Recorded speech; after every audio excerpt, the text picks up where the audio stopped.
So travel vlogging has been around on YouTube for over a decade. It's a pretty established genre of filmmaking, for better or worse. And there is one channel who is definitely an OG, an original gangster of the travel vlog. Do you know this guy? I hope you do. Gabriel Traveller. Look at that. I'm subscribed. And just yesterday he published a video, which you can see it. I watched right to the end because this is a very interesting topic for me. The video is called "Are Travel Vloggers Ruining the World?" Uh, just a funny title. I couldn't help but click on that one as someone who has made travel vlogs myself for years. I would say I wouldn't currently call myself a travel vlogger, though some other people might. But yeah, my main channel, The New Travel, I definitely lived in Southeast Asia and made travel vlogs. I lived in Mexico and made travel vlogs. I've done guides to cities around the world. And now I'm doing some different stuff, but I've made hundreds, literally hundreds of videos that could be called travel vlogs. When I saw this question, are we ruining the world? I thought it was worth a click, and I'm glad I did. I encourage you to check it out. I won't recap the whole 20-minute video in this video, but to make a long story short, he is traveling now in Thailand, and he was stopped by, well, he got a message from a viewer who later found him in real life, and he had this kind of confrontation with this European guy who is living on this island in Thailand and asking Gabriel to not film there and to delete the videos that he's already made. The reason being, I can only presume that this European guy doesn't want more people, more Europeans like him, arriving on this island in Thailand and changing it with over-tourism. Now, I had to point out the irony that this is not someone from Thailand. This is someone who made the move himself, who doesn't want more people making that same move.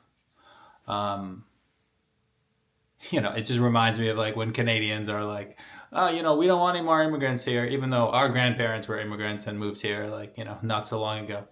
Even though it's easy to make fun of this guy, he does raise an interesting question, which I think is worth exploring. And it is, over tourism does exist. And I will be like one of the first to point that out.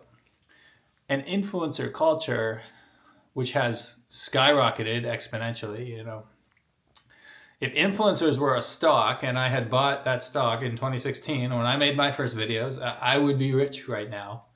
The stock is booming, but maybe that stock price is about to plateau and start going down because we're seeing some people who are sick of it. And Gabriel's perspective in this video, again, I say this, I make this video with all respect in the world for Gabriel Traveller. This guy, for me, is travel vlogging at its best. It's a guy who is simply sharing his experiences, trying to respect the local culture, trying to teach us about that place, trying to share tips along the way, interacting with local people along the way, doing that long-term budget travel, which I think is the heart of where real experiences are. And so, I got a lot of respect for what he's doing. But the other guy's point is that we can run into the scenario where over-tourism takes away the character of a local environment and changes it for the worse. There's a channel called LeBlanc who, I don't know how much truth there is to this or not, but he was the first guy who went to the Philippines with a modern drone and got out beautiful drone footage. And Christian is the guy's name from LeBlanc, and he's another Canadian, actually. Also a pioneer in his own way in the more cinematic side of travel vlogging. And anyway, it's been said that LeBlanc single-handedly boomed the tourism industry in the Philippines because no one had made videos like he was making before he made them. Now they're kind of a dime a dozen, but that's just how the internet works, you know. Something works for one person, and then, you know, 100 other travel bloggers go to copy it. And so I would say the premise that a beautiful, relatively serene and quiet place can get changed by travel blogs is acceptable. But on the other hand, who's to blame? Is blame even the right word to use? Like, Gabriel's perspective was that, hey, I'm just doing what I always did. I'm sharing my videos.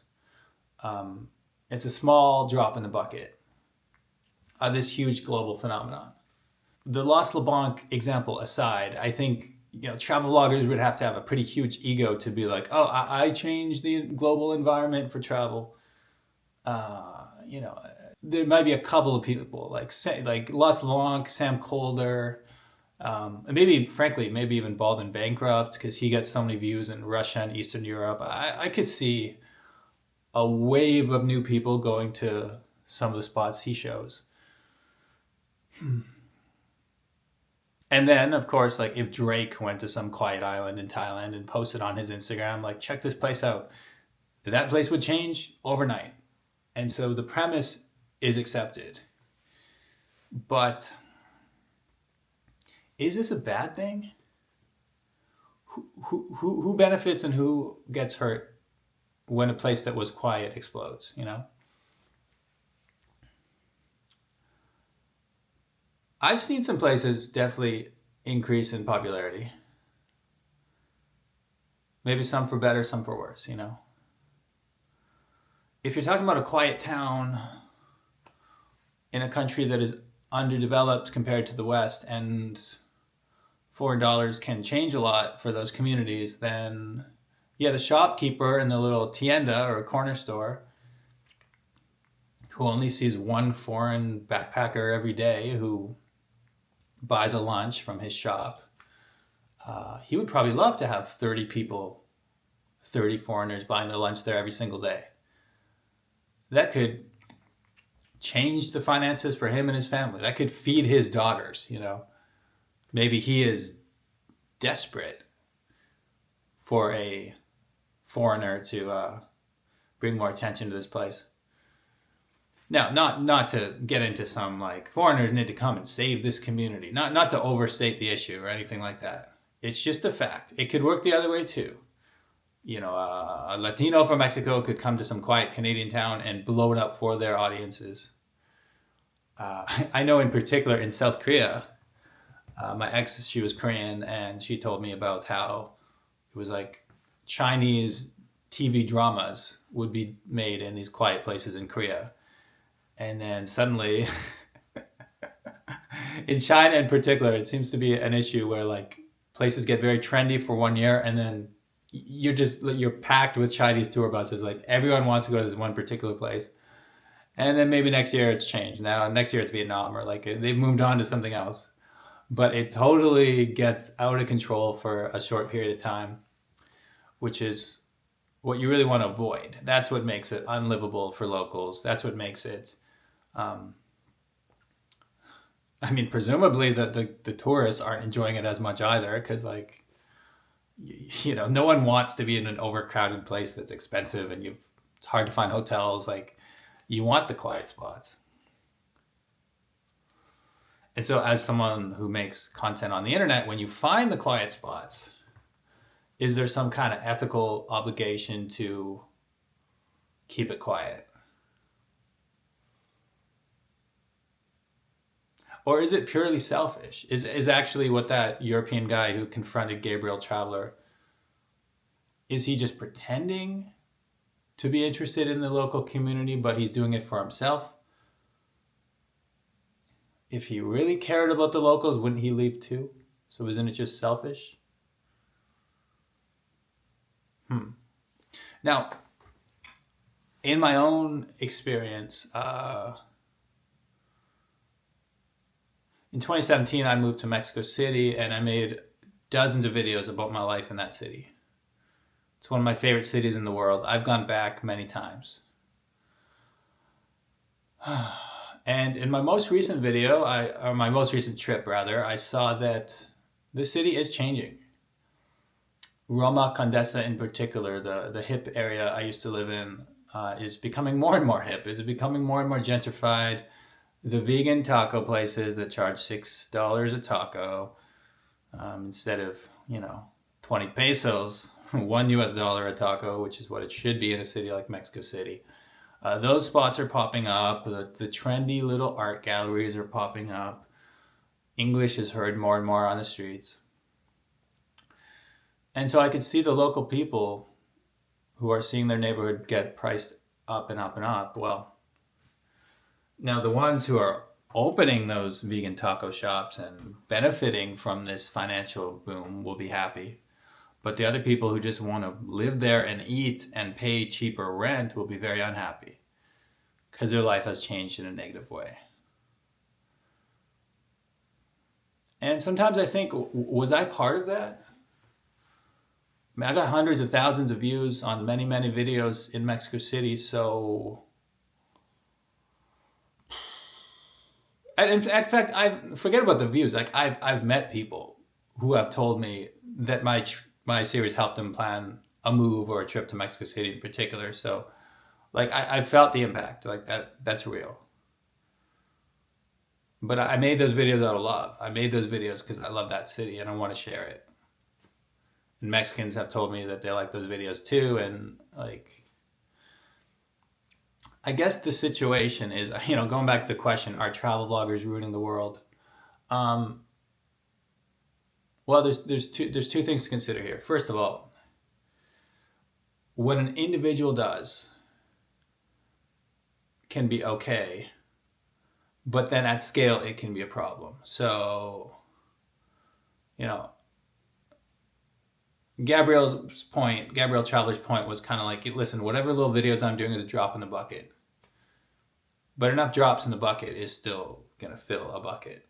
But I think it comes down to my second point, which is, are you actually asking yourself if you're making a positive impact or a negative impact with your videos?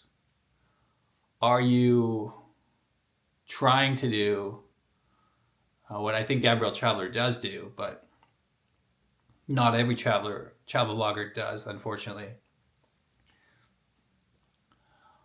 Are you trying to share good energy in the world? Are you trying to give back to a community in some way? Or are you just trying to take? And it doesn't matter if it's bad energy, it doesn't matter if it's clickbait, it doesn't matter if it's lies. Some people just flat out lie.